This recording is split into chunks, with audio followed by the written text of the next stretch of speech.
Dhambi ya Anania na Safira katika kitabu cha Matendo ya Mitume ile sura ya 5 haikuwa kutokuleta fedha yote ambayo waliahidi kanisani, bali ilikuwa ni kumwambia uongo Roho Mtakatifu.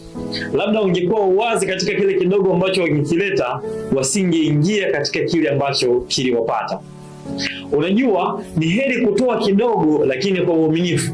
Kitabu cha Luka ile sura ya 16 mstari wa 10, Biblia inaeleza kwa uwazi. Unajua, ni bora kuwa mwaminifu katika kidogo, alafu Mungu aje kukuweka kuwa mwaminifu katika kilicho kikubwa. Kanisa halihitaji ahadi kubwa. Kanisa halihitaji ushuhuda wa kuvutia wala kupendeza. Kanisa linahitaji moyo wa kweli. Lakini kisa cha Anania na Safira ni funzo pia kwa viongozi wa kanisa, kuanzia mchungaji, wazee wa kanisa pamoja na viongozi wa huduma, kutokujenga huduma juu ya shinikizo la ahadi, kwa sababu Biblia haifundishi kulazimisha au kushinikiza nadhiri. Lakini katika kitabu cha Wakorintho ile sura ya 2 mstari wa 9 fungu la 7 tunajifunza kwamba sadaka ya hiari ina uwezo mkubwa au ina mvuto mkubwa zaidi kuliko ahadi ya kulazimishwa.